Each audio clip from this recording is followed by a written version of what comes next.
a pleasure to see you all because it's been a long day, and it's surprising to see me that's lots of crowd. It's at the moment. I thought everyone has left, so yeah. Let's start without wasting anyone's time. My name is Khyat, and I'm a senior machine learning engineer at Rutal.ai. I'm working in Ahmedabad currently. So our topic today is regarding how we can enhance Indian open source LLMs using Indian language support. Okay. So I mean, we are all using ChatGPT, Claude, Gemini, and everything. But they are, I mean, for open source community, there aren't many models available for Indian languages. Okay. So what we have done, we will be providing you the comprehensive research today that will show you how you can also integrate Indian languages into open source LLMs. Okay. Yeah. So our agenda will be like this. We'll go through some of the challenges that we have faced, how we have gone through the training process, how we have evaluated our LLM, and we'll also see some deployment strategies as well. Okay. Now, when at the start of this year, we were actually we are a conversational AI platform at Rutal.ai. So we faced a challenge. Okay. Now, what we at Rutal, what we do is we automate the candidate screening process. So it's like call calling process. So we will our AI system would just call the candidates that we have listed down, and it would just automatically call those candidates, blue collar jobs, white collar jobs, and everything. So since the blue collar jobs are, they are not like linguistically capable in English language. So when we were asking questions to those candidates in an interview, our AI was asking the questions. So what happened was candidate wasn't able to understand English questions. So counteractively, he asked us he asked the LLM that क्या आप हिंदी में बात कर सकते हो? So our LLM in response, he responded like, sorry, I'm not able to understand Hindi, but I can converse in English. So what happened was every candidate hung up the call after the first question. So it was a kind of a challenging process for us. So we decided that, I mean, since we are a conversational AI platform, why are we making communication difficult instead of making it easier? So that's why we took on this challenge to enhance Indian language support in LLMs. Okay. So yeah, this is the team. We are working in a pair of two pairs actually. One of the team is working in Ahmedabad, and other two are working in Bangalore. Dhruv Bhatnagar and Braj Prajapati. They are also data scientists with us in research and development. They are also currently working on Bengali language and Hindi language, like us. So yeah, so first let's discuss the Indic landscape, the current Indic landscape. Okay, now we have heard about the Kritrim.ai, Bhavish Agarwal, and his controversies and everything, right? So the Ola, okay, they are actually creating lots of stuff, like they are providing cloud support for GPUs and CPUs and everything. Then the Sutra.ai, Pranav Misri, if you heard about it, they've actually developed the mixture of expert models for lots of languages, actually. Not just Indian languages, they are revolutionizing on a global level. Then the Kisan.ai, it came back in in 2023, I guess, 2023, in mid-2023. They are particularly focused on agricultural processes. Okay. Then the Servam.ai. Now they have also open sourced some of the LLMs model, particularly for Indic languages. Like audio models are also there. And AI for Bharat. Now this player is right here. They are mixing a lot of things. They are also making open source data sets for Indic languages. They're also making some of the evaluation strategies. They're also making some of the LLMs available for us to integrate into our application. And then the Bharat GPT. Now this player hasn't revealed much because they are currently co-partnered with Reliance Jio. If you heard about Hanuman, that LLM model is being currently developed by them. Okay, so this is the current gist of how Indic landscape is being handled. So we have faced some challenges when we built this Gemma model, Guju Gemma. That first is the lack of high quality data sets. Now, I mean, of course, the LLM is require a huge amount of data. Everyone knows that, right? And it requires a very meticulous process of preparing the data set and everything. Data set should be much more clearer, should be without any hallucination, should be without any wrong information. And that falls into this category. So we couldn't find any high quality data set at that time. But right now it's available. Like I said, AI for Bharat, they are building some high quality data set or open source data set available. So what we had done for fine tuning and for pre-training, we have we use the Gemini translation API. So fine-tuning process, like we translate some of the instructions for our LLM using Gemini API, and we incorporated that particular data set into our LLM. So to make those particular quality data set available, we have open sourced it ourselves. You can check it out on Hugging Face, but we'll see it at the end. Then second is the limited vocabulary.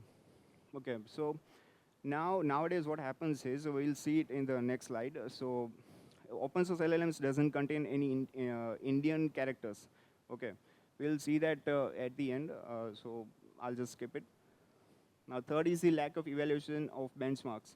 So like software development, we do lots of testing, right? We write unit tests, we write some of the integration testing frameworks and everything. So for LLM, there are lots of evaluation benchmark, lack of evaluation benchmark currently, but AI for Bharat is actually working on it right now. And they open source some of it. And we have used that particular evaluation benchmark, and we'll show you at the end. So yeah, these are some of the challenges that we have faced. So the roadmap, which will be explained by Dixit. Please take one.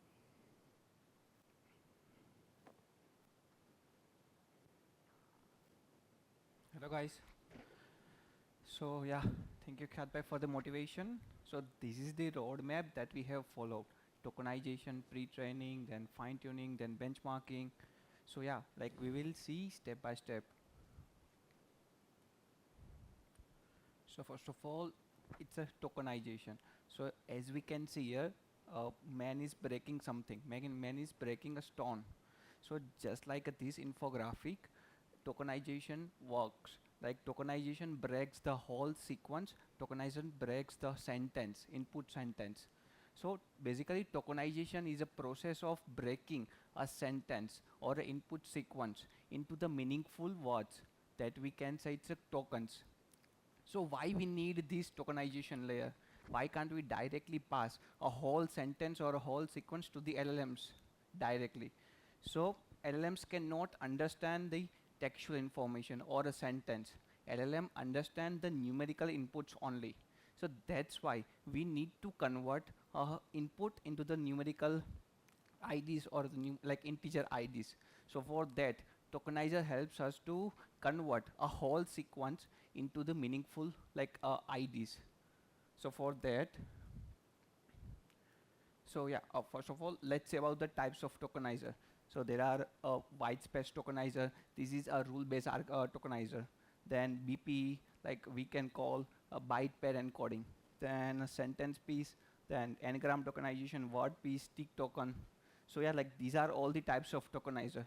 And we train a Gemma tokenizer. So Gemma tokenizer is based on a SentencePiece Tokenizer. So yeah, we will see about the training.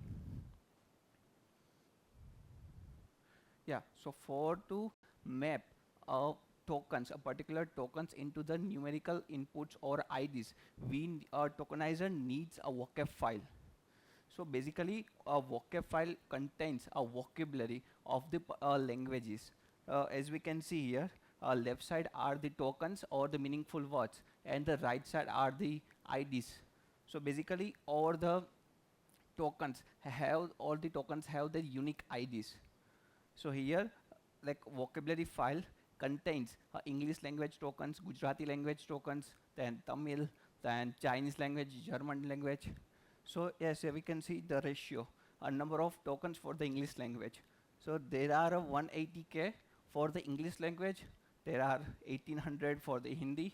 So just like we can see here, there are only 160 tokens for the Gujarati language.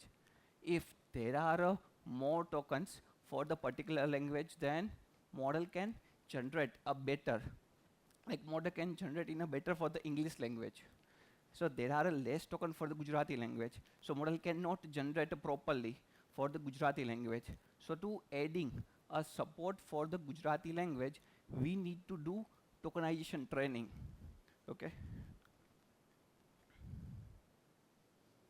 So yeah, like this is the tokenization training process. So as I mentioned earlier, here we are adding a Gujarati language support for the tokenization. So for that we need a training, tokenization training. So these are the steps. So like the, data, then we need to do a pre-processing, like normalizing the inputs. So after that, it will break, this algorithm will break the whole sentence into the characters, and it will merge one by one characters, and will learn how to form a word, then how to break a whole sequence. So just like this way tokenization training works. So after the tokenization training, like we need to set some training parameters, like vocab, like we need to set like we need a 16k vocabularies, or we need 20k vocabularies. So for that, this is the unsupervised based algorithm. This is not like we don't need any label data. It's a totally unlabeled data. So we have gathered Wikipedia data set, like Wikipedia content, then stories, then books. So yeah, these are all the like training process. After the training, it will add, like it will generate a vocabulary file, and it will add those vocab into the main tokenizer, main vocab file.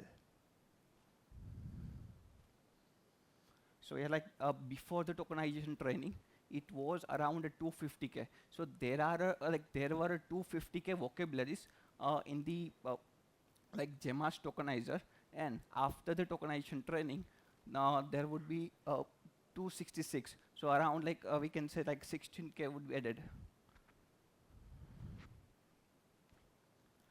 So yeah, like after the tokenization training, this is the pre-training.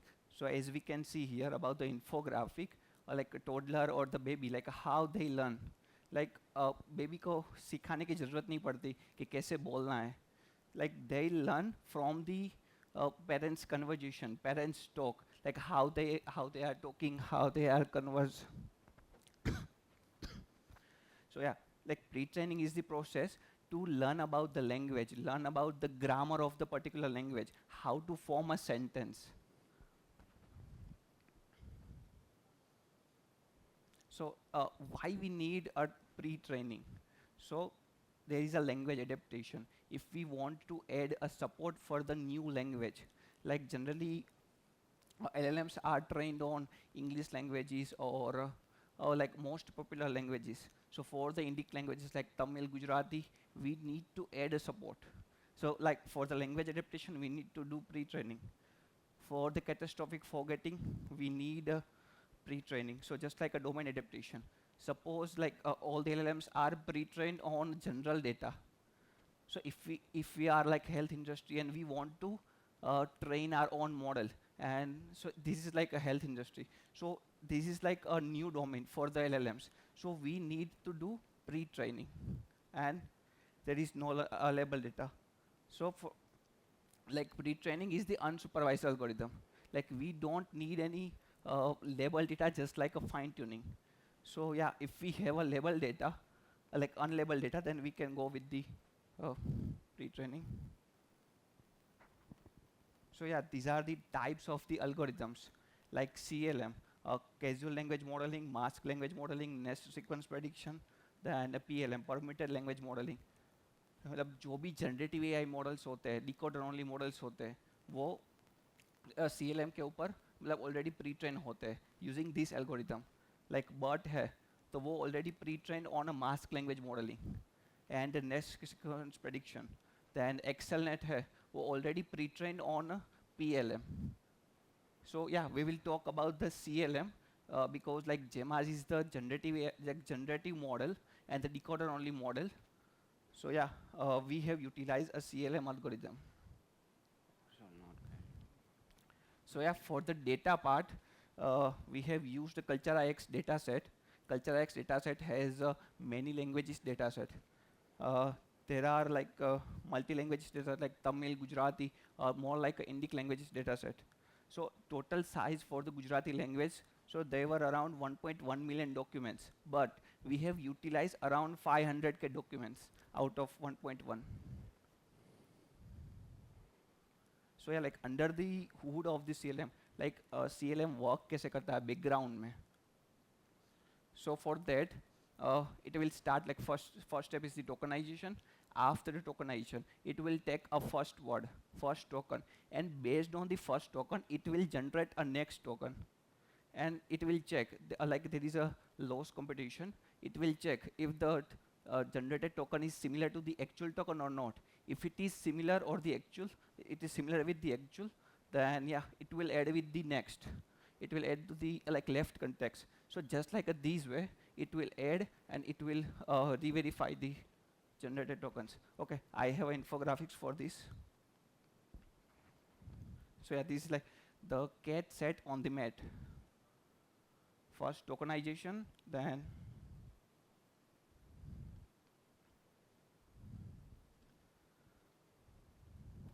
so yeah, from the based on the left context. So based on the D token, it has generated dog, but the actual is the cat. So it is not similar with the actual token. So yeah, it will update the weight. It will update the weights and generate again. After the generating again, it has generated a cat. And yeah, actually it's a cat. So it will add a cat token with the D token, like first token. So now, based on these two tokens, it will generate a third token. And yeah, like it has generated set, and actually it is set. It will add with the left context. So yeah, just like this way, a pre-training has done.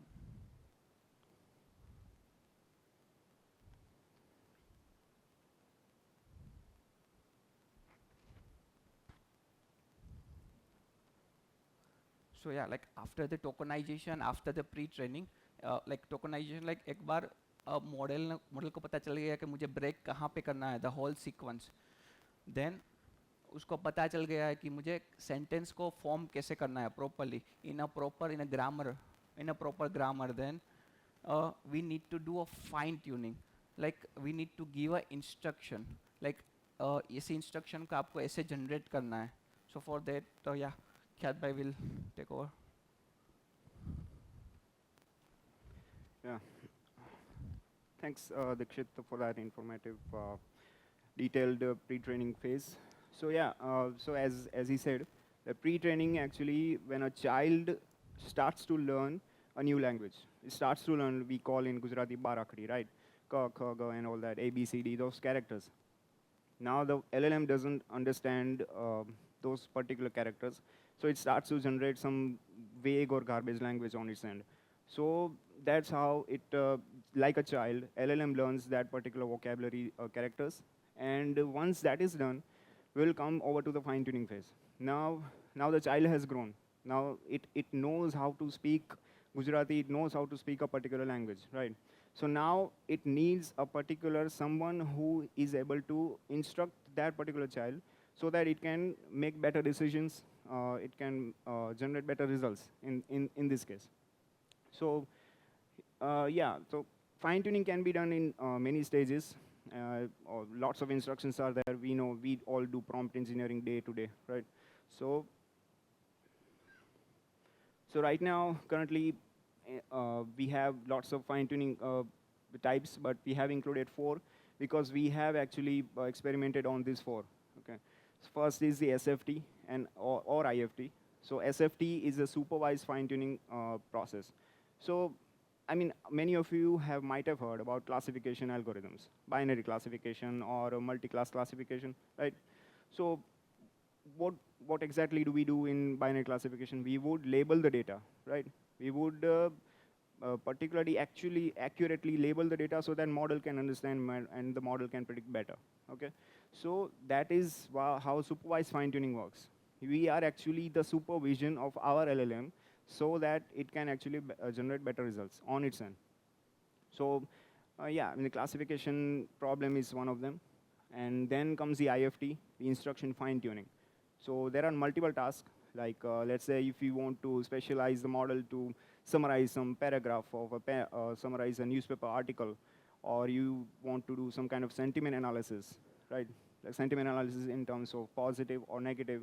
You want to classify the reviews of particular hotels or any e-commerce platform. Okay, so now here, what we will do is we will create one prompt, we'll create one instruction to tell the model that you need to perform this particular task, you need to classify this particular review into positive or negative.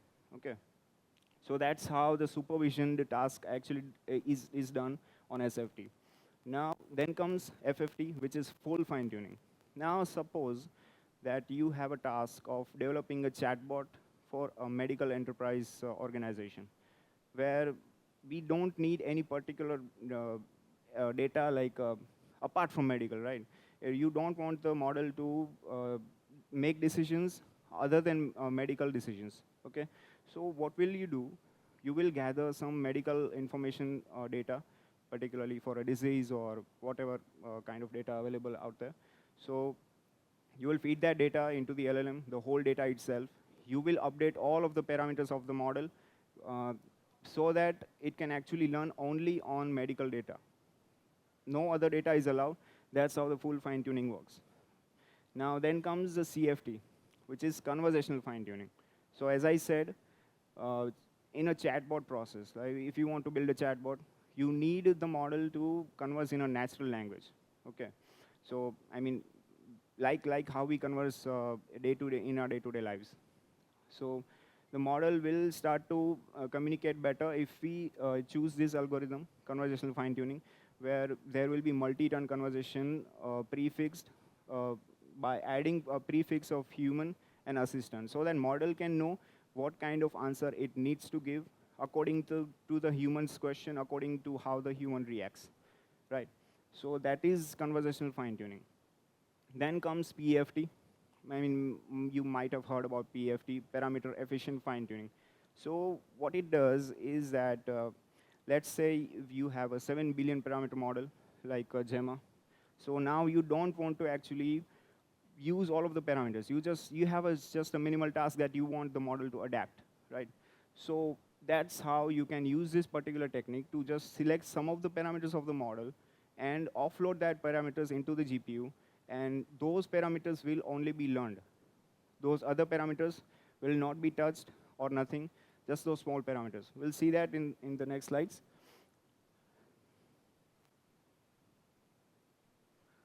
So yeah, now let's talk about the stages of fine-tuning.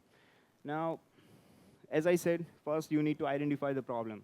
What kind of problem that you are solving? Anything, like summarization, sentiment analysis, or you want the model to converse it better to like a chatbot. Okay. So that once you have identified the problem, you can choose the model. It either can be an LLM, or it either can be an SLM, small language model, or it either can be a mass language model. Like I said, if you are doing a classification problem, it's just a minimal task of doing the binary classification. You don't require huge models, okay? You just require a small model like BERT or ExcelNet or something. So that's the main requirement of your second phase, because you need to choose the model right. Because otherwise, if the problem is miniature, you will choose a rather large model and you will just break the bank, right? You will financially, you might host this model somewhere on a GPU, and it will drain your bank. Okay, financially it would not be a sufficient solution. Then once you have chosen the model, now we need to adapt that model with three techniques. Now we have already discussed fine tuning, but there are RAG and prompt engineering also comes into the picture. Now, if we don't require fine tuning, I mean, if you have the knowledge base of what kind of task that you want the model to perform, okay, so that's where retrieval augmented generation comes into picture. Now you have already heard that model might hallucinate in some places. Okay, then the RAG comes into picture. It will help the model to just stay out of that hallucination phase and it will only stick to the knowledge base that you provide, right? And then comes the prompt engineering phase. Now, I mean, some of you might have heard about zero-shot or few-shot prompt engineering, right? So in some cases, you might not require a RAG, or you might not even require fine-tuning. You can just choose prompt engineering here. You can just give the model some few shots examples and tell the model to how you want to behave. Okay, like let's just say sentiment analysis. Okay, you are presenting some of the examples to the model. Like this is a particular example of a hotel review. Now I need you to classify the sentence into either positive or negative. In this case, like you are giving some kind of negative sample, then you also need to provide a label over there as well in the few short example. So that's how the prompt engineering comes into the picture. Now that is the adaptation. And once you have decided what kind of adaptation technique that you want to try, you can go forward with the alignment. Now, RLHF, you might have heard about reinforcement learning, right? That's how the ChatGPT and other LLM big players are being trained right now. Okay, so if you are thinking of fine-tuning, then you might need to think about RLHF. Because sometimes it happens that even if you provided like 5 lakhs data or 6 lakhs data, or however many you want, but it sometimes requires a human to intervene in between, so that you can actually tell the model that this behavior is not right. You need to drive the model's decision to a better way, rather than actually producing more data. Okay, so it actually not only helps the model to make better decisions, but it also helps us to, it saves us time. Okay, but it's a very difficult process, RLHF. It requires a rather huge amount of human time as well. Manpower is required because we need to monitor every decision of LLM here. So yeah, so we need to definitely choose the alignment process very, you can say, very, very thoroughly here. Okay. Then comes the evaluation phase. Now that you have performed all of these steps, and now like I said, that how we want to evaluate a particular LLM using benchmarking procedures, or using if you have any test set available on your end, you can just tell the model to use this particular test set, and you can, like generate the results accordingly. If the test set is failing, then we need to go back again here. If we are lacking somewhere, if like the model is too big enough to generalize, then we need to go back to this step. If not, if the model is perfect, then we need to think about the techniques, RAG, fine-tuning, or prompt engineering. Okay. If not, then we need to think about alignment. And everything goes perfect here, then this cycle is almost complete. We are ready for the deployment. We are ready for the application integration. So like in pre-training, we have also selected some of the curated data sets available out there. So you can check out the Sampurna community that we have built. We'll see that in the end. But we have used Alpaca, Orca, and Dolly, which are open source available. And we have used some of the general knowledge, synthetic data generated from Gemini API, because that kind of data is not generally available for Gujarati. So we have used Gemini for this. And total size was around 4 lakhs, English plus Gujarati here, because it's a fine-tuning. We don't want the model to forget any of the previous learned English language as well. Okay. Now next comes low-rank adaptation, like PEFT, parameter efficient fine-tuning. So let's assume that we are at low rank. Actually, what it does, it's like, suppose if you have a huge factory. Okay, you have a huge factory of cars. Okay, you're building all sorts of cars. Now you want to add another assembly of electric cars. Okay, so you're not going to just break down the whole factory, in order to just shift, in order to tweak that particular that electric cars segment into it. Okay, you will just tweak some of the factory's segment and adapt the factory so that it can manufacture electric cars. Okay. So it's just based on these three simple statements. We'll keep the core intact here. We will not manipulate any of the models, all of the other languages that he has learned beforehand. We'll keep the core language intact. We'll just tweak those parameters that we need to tweak. Otherwise, what it will do, it will assume the catastrophic forgetting phase, which we'll discuss in the challenges. Just add the lightweight tweaks, okay? Just the simple instructions that you need to perform. Do not go through all of the parameters. Otherwise, the model would forget everything. So these are some of the challenges that many of the researchers have faced, and that's why low-rank adaptation came into the picture. Then the efficiency part.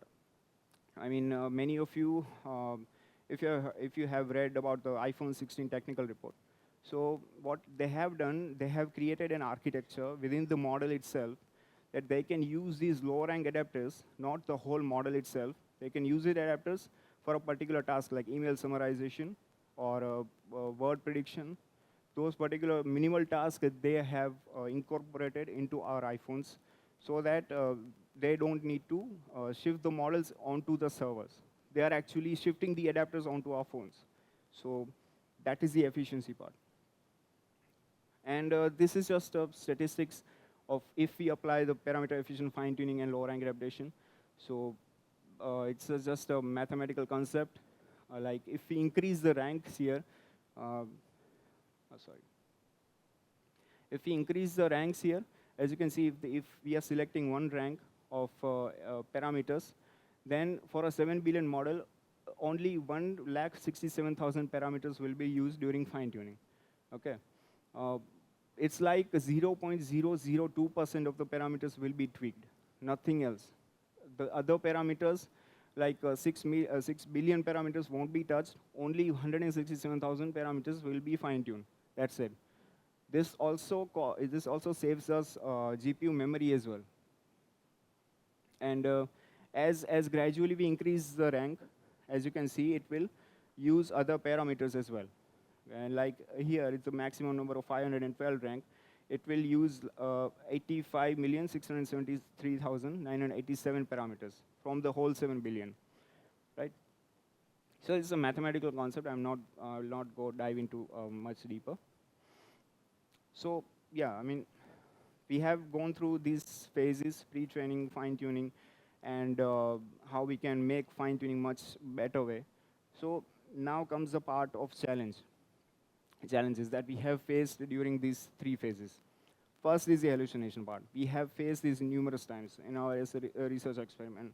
It's like when we try to ask the model who's the Prime Minister of India.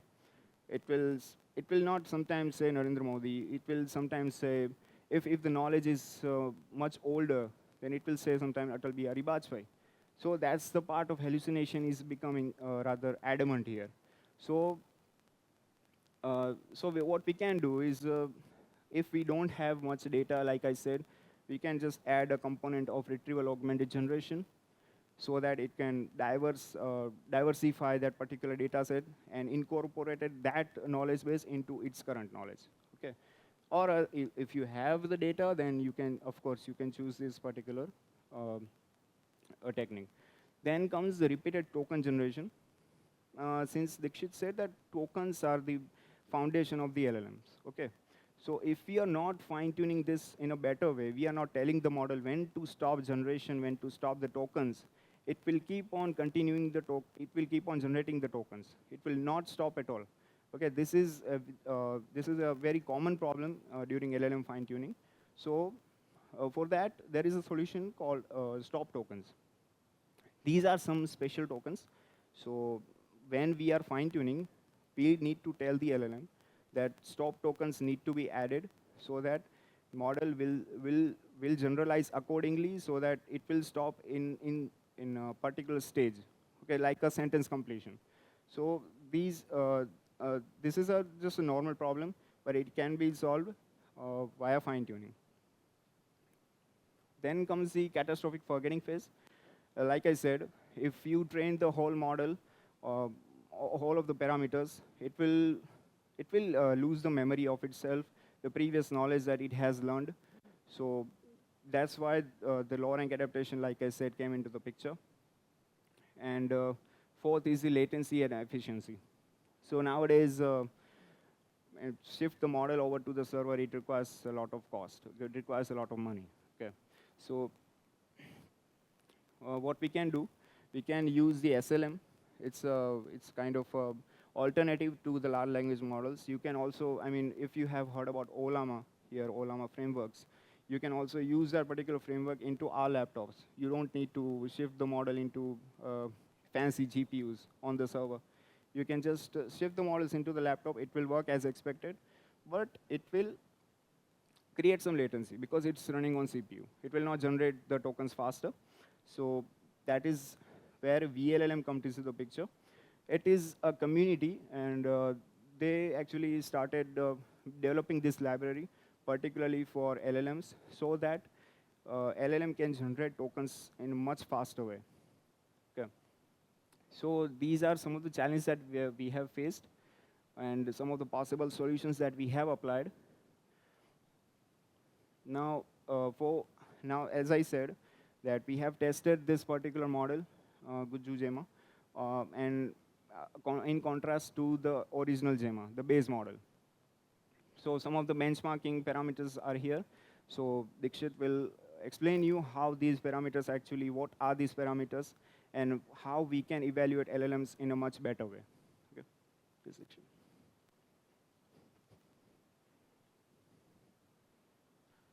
So like benchmarking and evaluating are the necessary steps, because like after the fine tuning, after the training, after like pre-training, we need to evaluate our model. Like model अभी कैसा चल रहा है? Like in a pre-training, in the fine tuning, there are a reasoning. Like already there are pre-trained on a reasoning data, then classification data in general data. तो वो model भुला हुआ है कि नहीं भुला? तो वो हमें like evaluate करना है. So like there are MMLU, massive multitask language understanding. There are RKZ. It's like a MCQ based questions. Like these are all the reasoning based question. Bool Q, like a Bool classification, then Hellersweg. So these are all the metrics. So apart from these, there are multiple metrics as well. Like a recent like MILU करके आया है, like multitask in Indian language understanding. So yeah, like here we can see a significant difference. Like in the MMLU we can see in the Gemma there are like it's a 39, and for the Guju Gemma it's a 49. So here we can see a significant difference, and here like we have achieved like a good performance after the fine tuning, after the pre-training. So like these are the necessary step. अगर benchmarking अच्छा ना हुआ तो फिर से हमें वो process करनी पड़ेगी, प्री ट्रेनिंग की, फाइन ट्यूनिंग की, एंड बेंचमार्किंग से हमें पता चलेगा कि कहाँ पे हमारा मॉडल अच्छा परफॉर्म नहीं कर रहा है, तो हम वो पर्टिकुलर एरिया पे फोकस कर सकें. So like these are the benchmarking. So yes, for the fine tuning, for the pre-training, we have utilized a run ports GPU. Like GPU it is a GPU provider, like cloud GPU provider. So for that we have utilized NVIDIA i100 GPU, 117 GB RAM. Like it's a memory, and 80 GB VRAM for the fine tuning and for the pre-training. So like fine tuning and the pre-training के लिए around like 4 to 5 days for the pre-training, and around 6 to 7 for the fine tuning.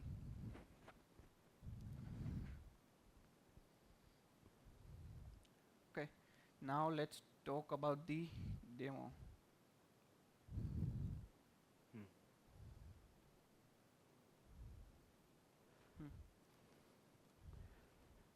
Okay, so since we are running out of time, I'll just skip through this.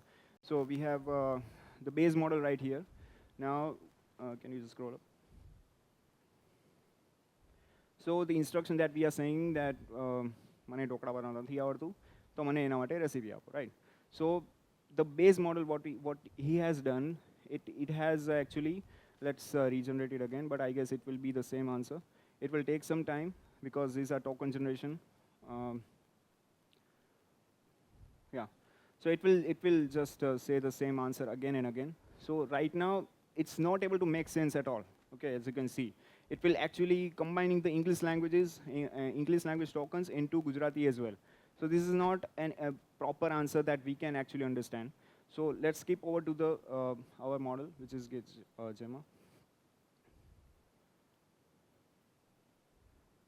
I hope that it will able to tell us, because I don't know how to make it. I just know how to eat it. Okay. Okay, so let's what it says.